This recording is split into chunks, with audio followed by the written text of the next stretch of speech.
Hello and welcome to this episode of Coach's Corner. This podcast is where we talk all things deep into the world of health, fitness, business and mindset with people excelling in their game. My name is Sam Eames and this is episode 11. Today I welcome back my first guest to make their second appearance on Coach's Corner, a personal trainer at World Gym Birkengarry, a performance coach who has worked with athletes and professionals to push their bodies and minds further than they thought possible. Peter X. How are you, Sam? Good, Pete. Welcome back. Thank you. I've upgraded the place a little bit. Yeah, it's good. Oh, just the plants. The plants are great. Because I think ours was episode 3. Yeah. So we've stepped it I've up. upgraded, yeah. They don't grow either. It's great. They're nice. Yeah, they don't need any plant food either, so No. they don't die on you. No sunshine, fluorescence fine. Yeah. So for anyone that hasn't seen that first episode, Pete, if you just want to reintroduce yourself, and yeah, we'll go from there. Yeah. Obviously a trainer here at World Gym Birkengarry.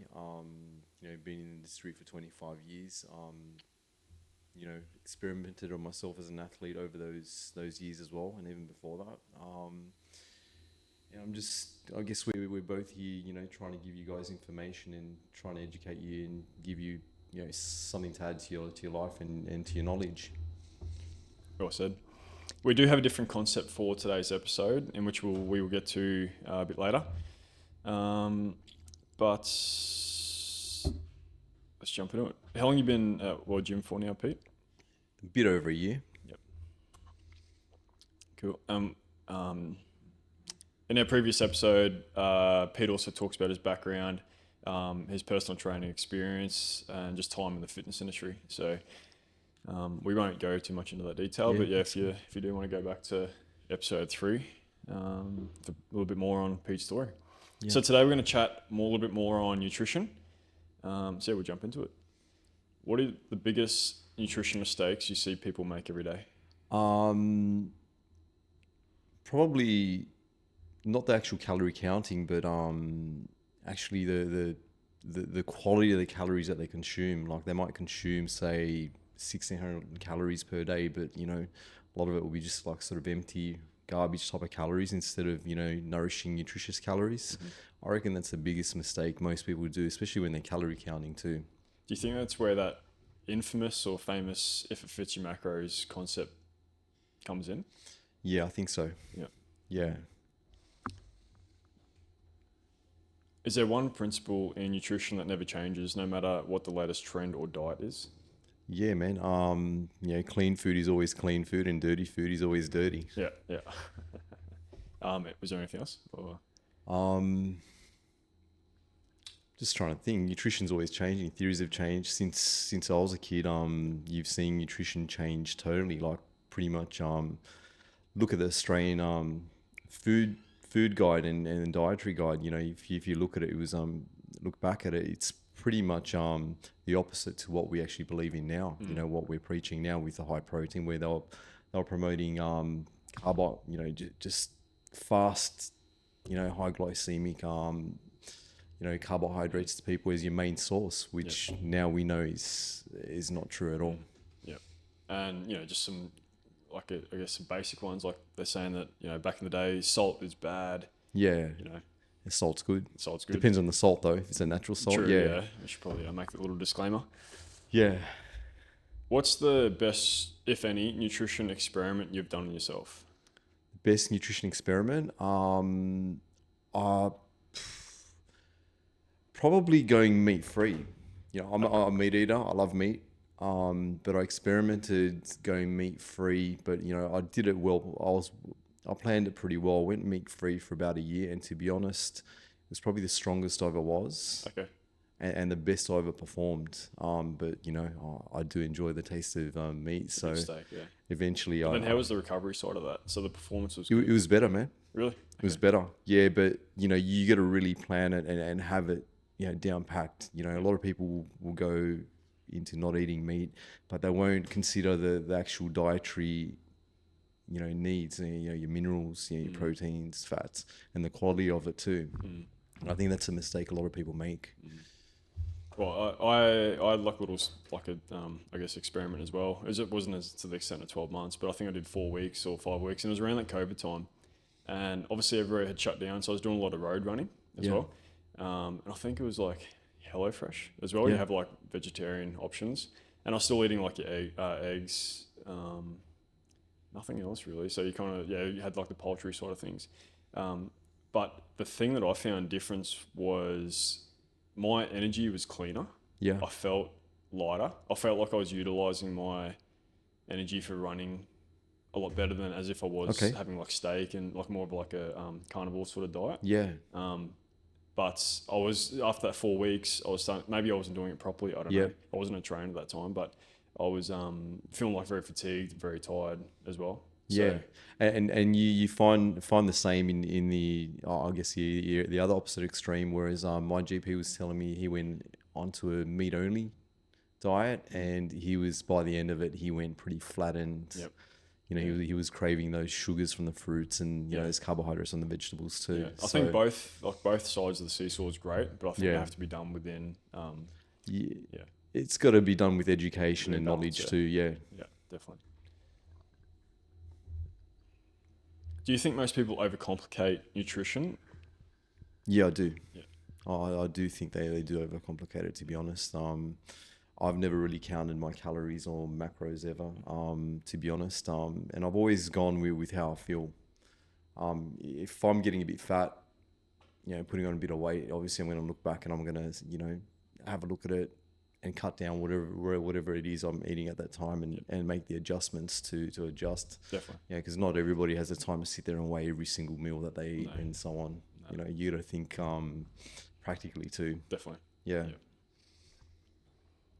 Do you believe nutrition is more about restriction or more about freedom? More about freedom, but the freedom of choosing the right things. Yep. Yeah. Yeah.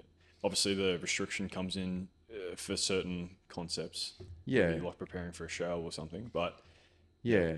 But I think that old school mentality of just eating broccoli and rice and just Chicken, boiled chicken, it's I think it's a bit outdated, and you can do it in a much friendlier way. to be fair, I did that when I was on the job site at 4 o'clock, and I'd have my first smoker, I think, at 5. So I having chicken, rice, and broccoli. Yeah. A lot of sauce as well, because we didn't have microwaves on the job site. That was my breakfast, and then everything again at 11, and then I'd go to the gym, and then I was doing that, three times a day, 4 days a week, and then the weekends was obviously had a little bit more like flexibility with nutrition. Yeah.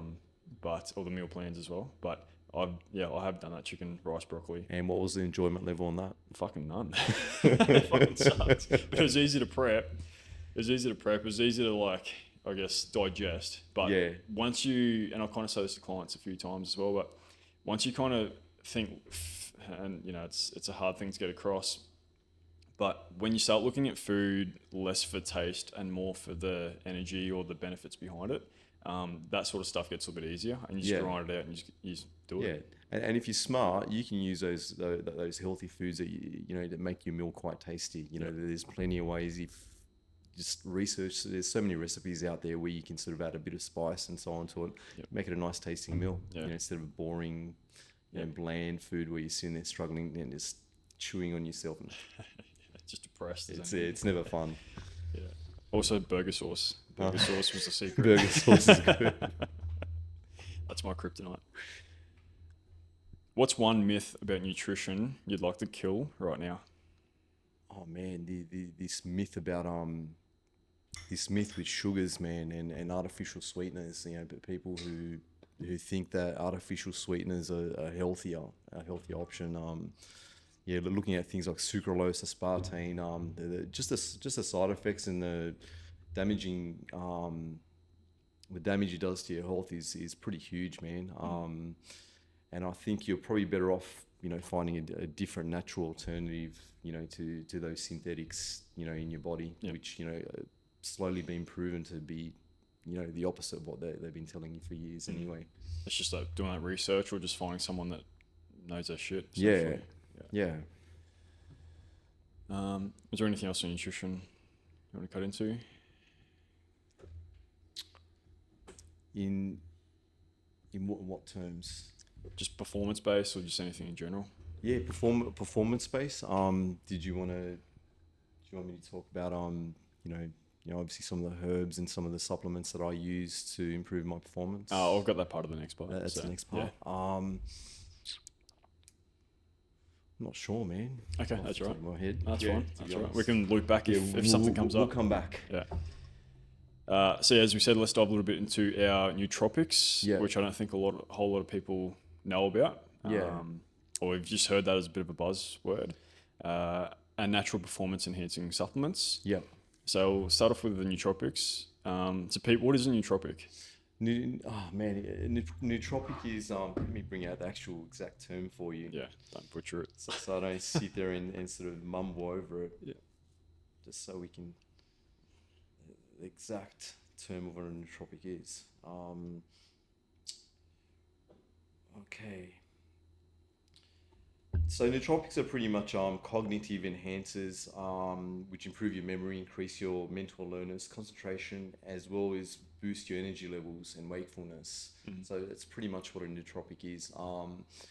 And the theory is that they're sort of a aging biohack too, where they reverse your aging. It's a theory behind it. I guess that's why there's such a big buzz at the moment. A lot of people are taking it to sort of slow down their aging and sort of rewind time. Yeah.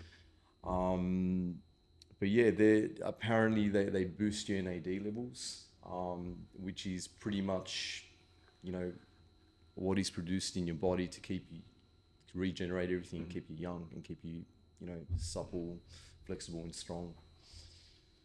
Would you classify caffeine as a nootropic? As a nootropic? I'm not sure, man. Would you? Let's have a look. Let's see if caffeine would be classified as a nootropic. Being classified. I've never thought of it as a nootropic. I never have, but yeah, just obviously it wakes people up in the morning and kind of helps with that cognitive. Well, for me anyway. Is caffeine? Yes, caffeine is actually. Okay. You're right. Well, I guess it's got the same results. Same as effects as a nootropic. Yeah. I guess caffeine's a catch-22. I'm a caffeine addict. I guess in moderation it's okay, but then once you sort of overdo it, you end up a bit of an anxious mess, don't you? Yep, that's pretty much the ChatGPT response to that. So what, with your experience, I know that they're fairly new with nootropics. What are your common nootropics you've experimented with? I'll show you the ones that I do use. So I'll show you right now. The actual brand of it is where are we? Let me have a look here. Nootropics. Is that the brand of it? That's it. The ones I do use, or which I'll show you guys now on screen. Well, the first one I use is an NMN powder. I've only just started using it, so I'll just bring it over to the camera so you guys can have a look. So it's basically just an NMN powder, and it's meant to. The description of it here, I've only been experimenting with it for about 3 or 4 weeks. It's meant to increase your NAD levels, so you can target age-related decline at a cellular level and turn back the clock, which is pretty much what I sort of mentioned before. They've had around 10 actual human trials published on peer-reviewed trials, and they think that it repairs your DNA. So the NMN obviously your body absorbs it and repairs your DNA and keeps you in sync. So I guess that's the whole point of it. But other than that, I'm still in the experimental phase of it. So I've only been on it for 3 weeks. I haven't really noticed too much of a difference. Okay. But they say, give it around 2 months before you do. And apparently you're meant to increase your energy levels, your mental alertness, and obviously your performance as well. But we'll find out. Check back in. Yeah, we'll find out later on. We're actually saying, creatine is obviously nootropic. Yeah. Your B vitamins, your lion's mane, which is another big buzzword, along with all those like mushrooms. Yeah. As well. Lion's mane is also a nerve regenerator. So if you've got nerve damage, it helps with nerve regeneration. Okay. Yeah. Yeah, cool. And then you got your synthetic and prescription ones as well, Yeah. which is like your Ritalin, your Adderall, all that sort of stuff. Okay. So, how do you take yours? Is it a pill or Oh powder? no, it's a powder. So Okay. pretty much just put in the water first thing in the morning on an empty stomach. Yep. I mix it with a bit of shilajit resin. And that's the first thing I have in the morning. How do you have your shilajit with like a tar looking? Yeah, it tastes like, man, it tastes like burnt tar. Oh, you got to get the one that doesn't have taste. Yeah, I've got like just a bland one. the bland one. Yeah. Well, this one tastes terrible, man. So I'll grab a teaspoon of the resin and I'll put it in the warm water. Yep. And I'll mix it around. Then I'll add the NMN into it as well. I find the shilajits help me. Yeah, That's I found that's massive boost in everything, really. Yeah, me too. Me too.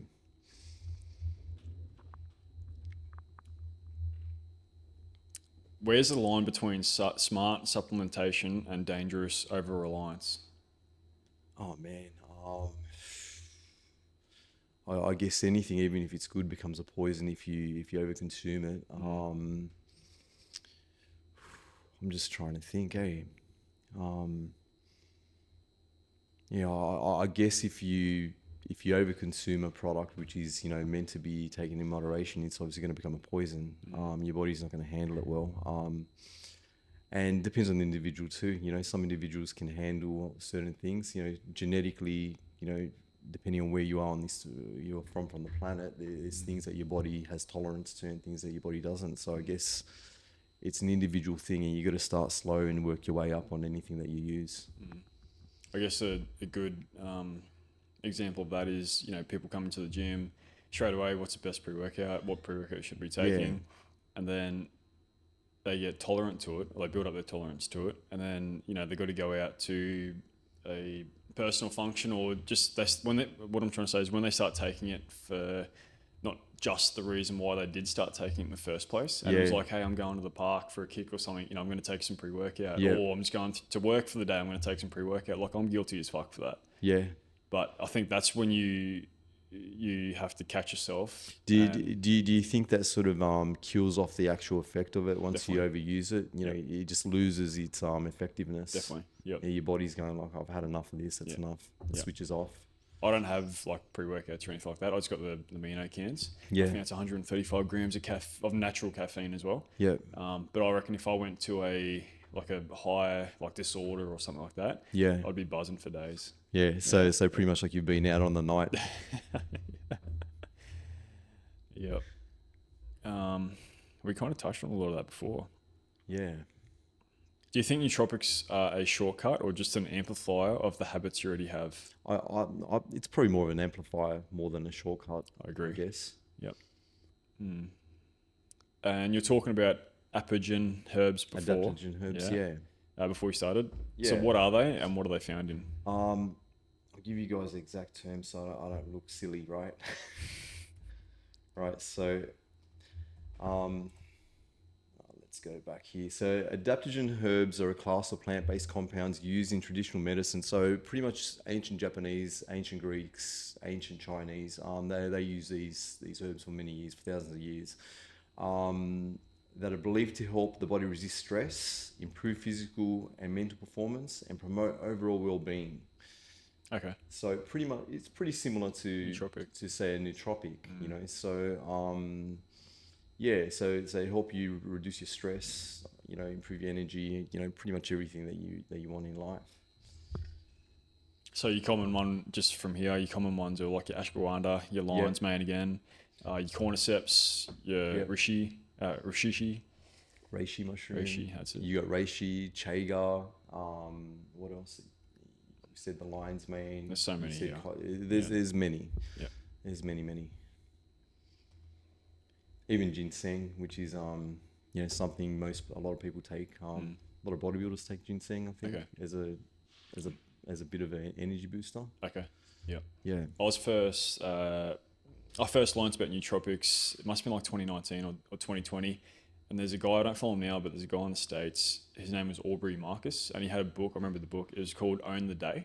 Yeah. And he talked about nootropics. But the main one, which actually isn't on this list, funnily enough, but it's called Hyperzone A. Okay. And there's a few pre-workouts that actually have that in it. So yeah, you have your different you have your different like chemicals that kind of helps with like your pre-workouts that kind of gives you like the jitters and the alertness and then the energy. This one was like the cognitive function side of things. So yeah, Hyperzone A. So next time you're looking for a good pre-workout, Hyperzone A. yeah, Hyperzone A. Okay. Yeah, there's a couple here that have it in. Yeah. And every time if I am trying to find a good pre-workout, I'll always look for that. So you find it gives you that nice boost for the workout. Yeah, and chances are with those, they don't need to have the high. And this is just this bro science, maybe my opinion, but I feel like you don't need to have such a high caffeine level to it if it has those other things in it. Okay. So a good pre-workout is called it's called Attention. Yeah, it's good for me without that high caffeine workout because I get that those heart palpitations from it. So it's not pleasant. Definitely not. Yeah, we pretty much nailed all those, Pete. Yeah. So as we said before, episode is going to be a little bit different. So Pete is also a boxing coach. All right. So we've talked about fueling the body and upgrading the brain, but fueling is another. Boxing brings it all together: movement, focus, presence in a way that nothing else does. So Pete, you've worked with high-performing athletes, and boxing is your bread and butter. So what we'll do is we'll jump down to the WG room, step into a boxing session with you. You can talk through the fundamentals of boxing, how you teach it, and what it reveals about performance. Yeah, let's go. Let's go. Moving on to our training session with Peter. So Pete, just a couple of questions beforehand. What's one common mistake beginners always make? With boxing, the biggest mistake most people, beginners and even a lot of fighters make, that's why I guess a lot of them, have poor knockout records. They throw through their hands, right? So they punch through their hands instead of punching through their body. So you've got a whole kinetic chain that starts down from the bottom of your feet, comes through your core, and then it comes through your shoulders and projects to wherever you're going, you know what I mean? So a lot of people will just throw through the hands. You got no power through the hands. The minute you add the momentum of the body and the kinetics of it, you end up with nice power. Yeah. Yeah, sweet. What's the most underrated part of boxing training that people overlook? The skill. The skill and another thing I guess is an empowerment is as in they overlook the in boxing training, the skill and I guess the fitness of it too. A lot of people don't realise how fit you have to be. Definitely. Yeah, definitely. Cool. Right, let's jump into it. Yeah. All right, guys. So if I'm completely fresh to boxing, Pete, what am I going to do? How are you going to set up the session? Man, the first thing we're going to do is we're just going to set up just your basic punches and get them right, get your mechanics right, and then from there we can go. There's no point throwing all these crazy combinations if you can't even get a single punch, in order. So I guess we'll start off with your right-hander, right? So first thing we start off is a stance. So a right-hander, the left foot will always be forward, and the right foot will be at the back here, right? So just so you're nice and balanced, probably just past shoulder width, right? You're gonna bring that right hand up to your jaw here, right? Elbows in, so pretty much you're protecting yourself from copying it in the liver there from that side. This guy here is gonna be there. That's gonna come in there, protecting your body, right? And then what you wanna do from here, with this right hand, from your jaw, you're gonna propel from the bottom of your leg, it's gonna rotate, and you're gonna push through. So wherever your hip goes, that's where you're punching, right? Yep. And you propel forward with your core, and it becomes a nice kinetic chain, right? So what you're gonna do there, you're gonna go, that's it, go back, that's it, 3, 4, touch your jaw there, just hold that in for a sec, right? You wanna keep that there and just go. And what you wanna do as well, as you drive that, your shoulder will rotate. The reason why you do that, right, is to protect yourself from a hook, right? So once it comes through, you're protected on the jaw here too. Yep. Okay? Right, so that's it there, go. 2, 3, nice. 4, just pause for a sec. Now just fire straight. Bang, that's it from your legs and your core. Bang, 2, 3, 4, go 2 more. 1 and 2, nice. Right, so now we're gonna go the jab. So the jab's pretty much the same thing, right? The only difference is you don't rotate through the front foot. So most professionals, when they jab, they'll push through the hip here, and that rear foot here will rotate slightly, but you're still driving forward. Okay? So have a go in that. Start there. Turn yourself there. And just go slowly. 1, that's it. 2, 3, that's it. 4, 5, that's it. You got it. 6, 7, 8, 9, 10. Go 2 more. 11 and 12. That's it. Felt nice with the rotation. Nice. Yeah. All right. Now with the hook. Hook's a different thing altogether. So the first thing you're going to do here, I just want to get you into the motion. A lot of people will throw hooks and throw them across their body. It's a big error that they make because the guy's there, so you're going to throw it across, you're totally going to miss the person. So you want to start, just getting the mechanics right. So you'll start off with your elbow bent in your stance, and you rotate through from the back of your toe and come over, right? So we'll start with that, and then we can bring it back, and then you can come from your jaw. Right, but the first thing we want to do is get that motion happening. Yep. Yeah, just nice and basic. So bring that out there, right? And obviously your fist is going to come from down there. So it's always going to, if you rotate towards my jaw, come onto that back toe, rotate. That's where the rotation is from your back foot, okay? And through your hip. Now rotate back. Now go again. Bang. But that stays with your hip, right? So your elbow will stay with your hip. So if I'm throwing a hook, it comes. And that stays the same. The minute I push through, I'll lose all my power. Okay, so have a go slowly. 1, that's it. 2, you got it. 3, nice. 4, 5, 6, 7, that's it. 8, 2 more. 9 and 10, nice. Off the left, same thing except you're rotating off that rear foot. Okay, come back to the jaw and rotate over, right? Let's go. 1, that's it. 2, 3, 4, that's it. You got it now. 5, 6, 7, 8, 9, and 10.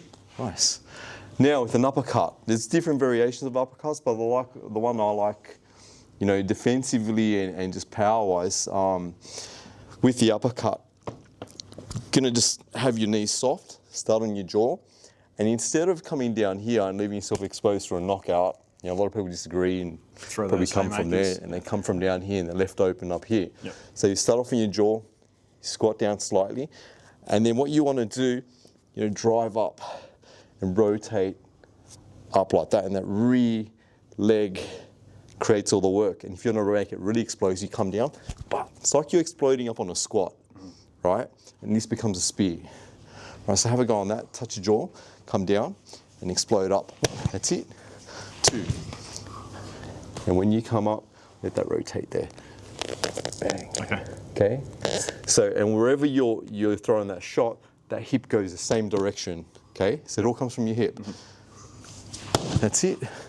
And 2, 3. Let it rotate a little bit more on the way up. 5. That's it.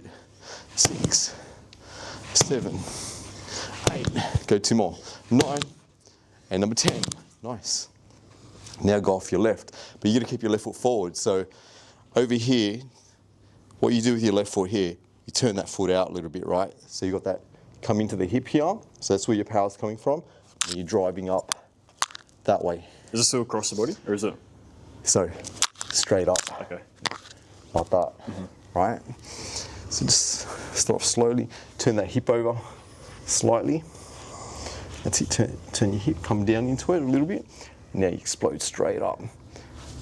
1, that's it. Start on your jaw, right? And let it just rotate up slowly like that. Yep. Right, because you're a tall guy, so if it's me, and you're coming straight up here, right?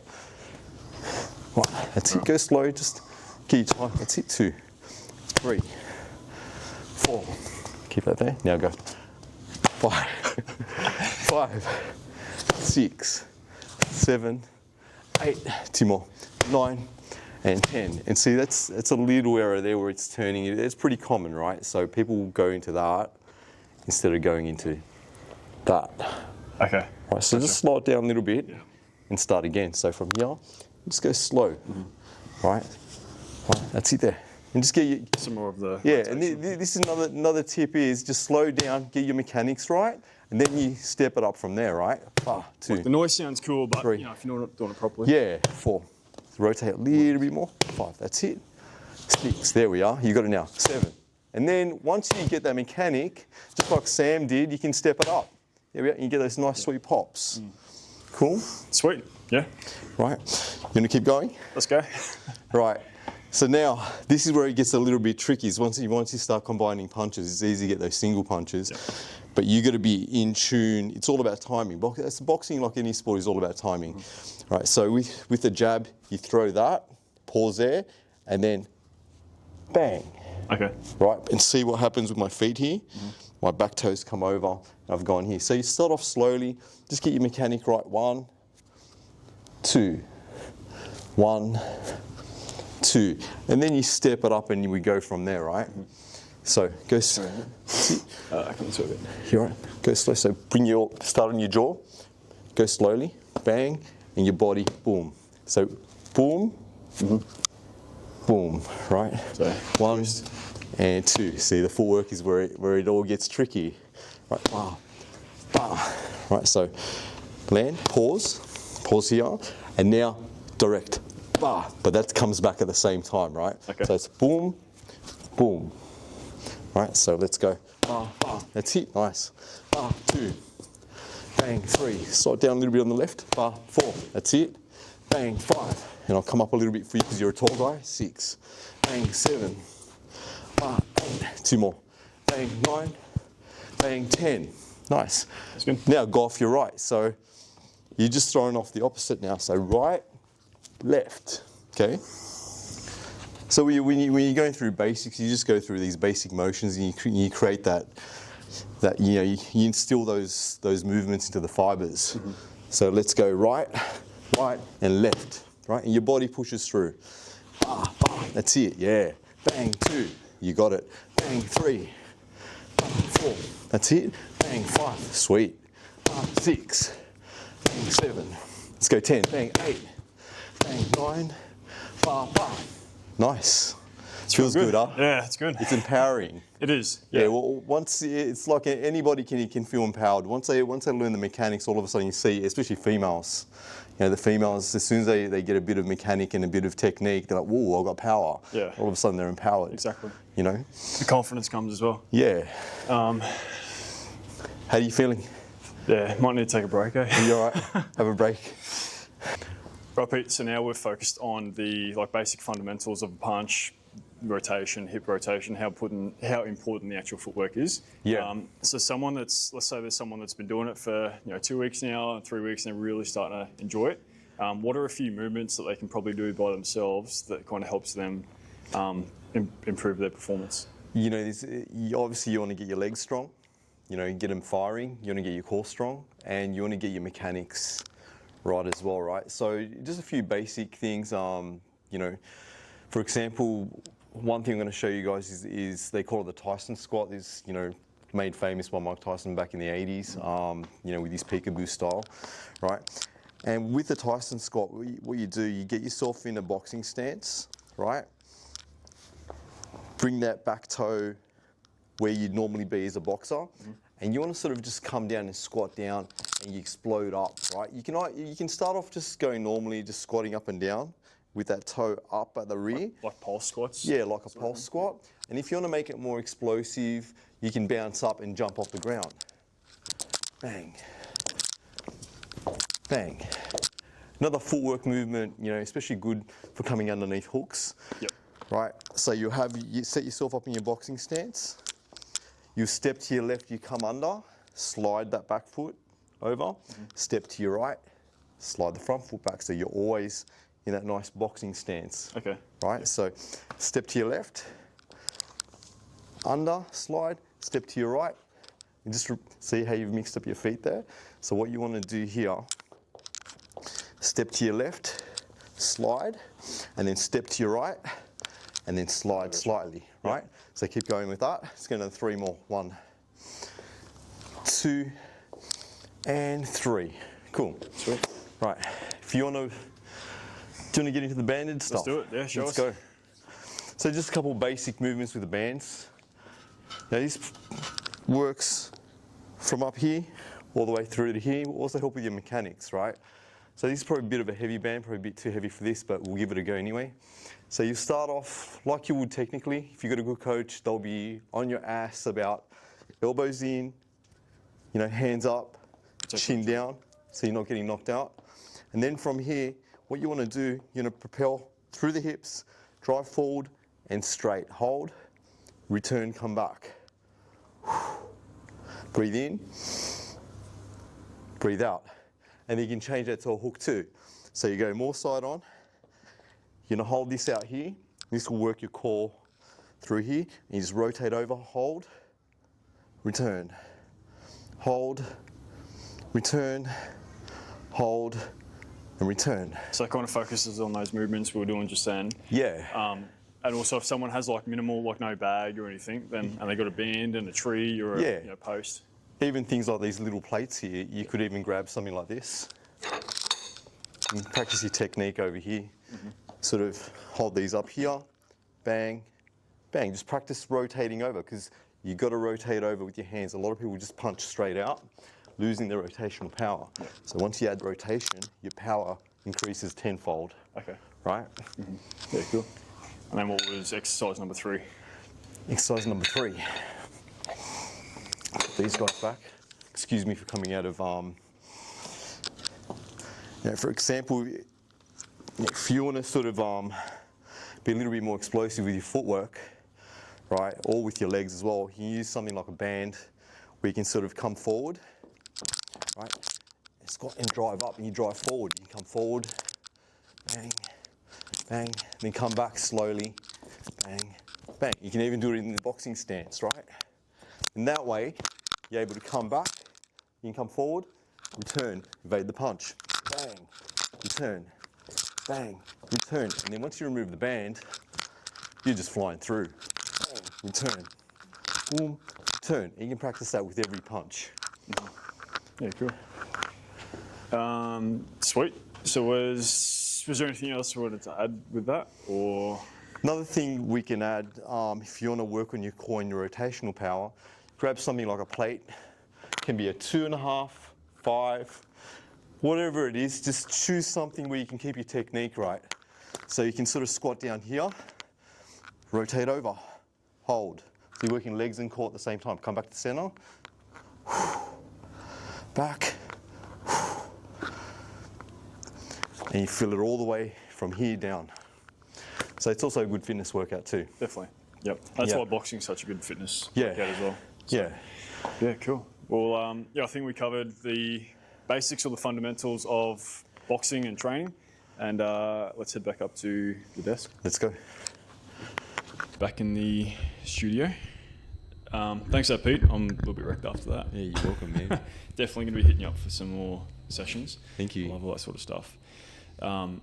So that was you'd say that was a very like basic, fundamental sort of. Yeah, super basic, fundamental, and to be honest, even those fundamentals take time to get right too. Perfect. Even pro fighters, some of them, you bring them back and they've fallen into bad habits, and they sit there and break it back down and back into those very back basics. Yeah.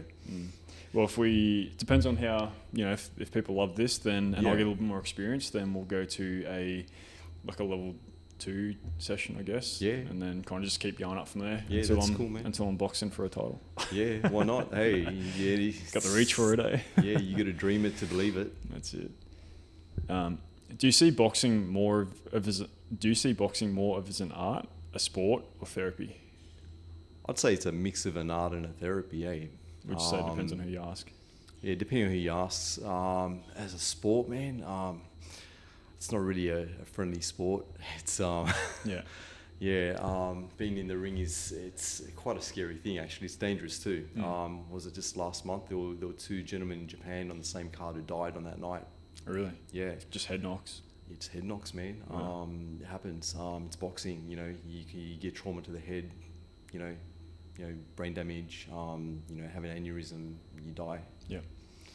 So. It's a dangerous sport. It's not a brave person's sport. You got to be smart as a fighter.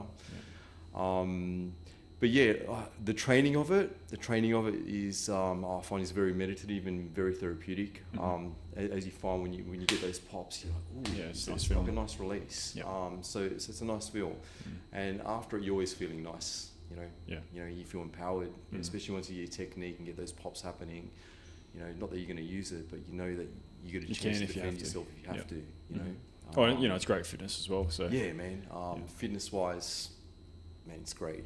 Just having the skill and the fitness, it's unbelievable. Yeah. And to get yourself proper fit for boxing, you got to be really, really fit.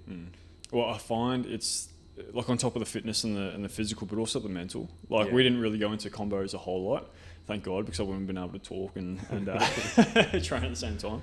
But once you start learning those combos as well, and you're a little bit gassed and stuff. Like I did Muay Thai a little bit at the start of the year, and not only you're like out of breath and you're fucked, but you're also trying to think like the next combo or the next movement and the defense, offense, all that sort of stuff. It's a form of mental training. So your mind's working. It's obviously firing. So your brain's working too. So it's a win-win. Yeah, no, that's cool.